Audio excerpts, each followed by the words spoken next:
ధర్మం అనేటువంటిది ఒక మనిషి యొక్క జీవిత కాలంలో ఉన్నటువంటి 4 పురుషార్థాల్లో బేస్ అయి ఉంటే మోక్షం అనేటువంటిది సాల్వేషన్ అంటే మోక్షం అనేటువంటిది అంతిమ లక్ష్యంగా ఉన్నదని చెప్పేసి మనకు ఈ పురుషార్థాల్లో మానవ ధర్మశాస్త్రంలో చెప్పడం అనేటువంటిది జరిగిందనమాట.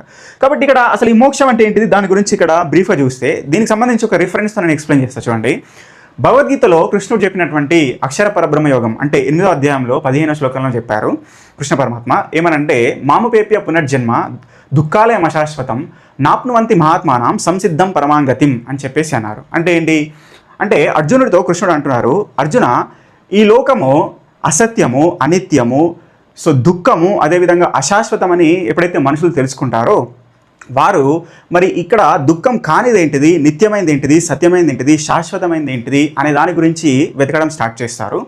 అట్లా వేల మంది ప్రయత్నిస్తే కొంతమంది మాత్రమే నిరంతర సాధన ద్వారా అది నేనే అని తెలుసుకుంటారు అని చెప్పేసి అన్నారు. కాబట్టి ఆ రకంగా తెలుసుకున్న వాళ్ళు ఆనాటి నుంచి ఈ లోకంతో సంబంధం లేకుండా, ఈ లోకానికి మళ్ళీ రాకుండా, అంటే ఇక్కడ జన్మ తీసుకోకుండా నిత్యంగా ఎప్పుడూ ఆనందమయంగా ఉండేటటువంటి నా లోకంలో నాతో పాటు జీవిస్తారు అని చెప్పేసి కృష్ణ పరమాత్మ చెప్పారు. అంటే ఇది ఇక్కడ ఏదైతే ఈ ప్రక్రియ ఏదైతే ఉందో అంటే ఇక్కడ సత్యమైన దాన్ని తెలుసుకోవడము, దాన్ని చేరుకోవడం అనేటువంటిదే లక్ష్యం అనేటువంటిది, అంటే మానవ జీవితం యొక్క అంతిమ లక్ష్యంగా చెప్పబడింది తత్వశాస్త్రం ప్రకారం.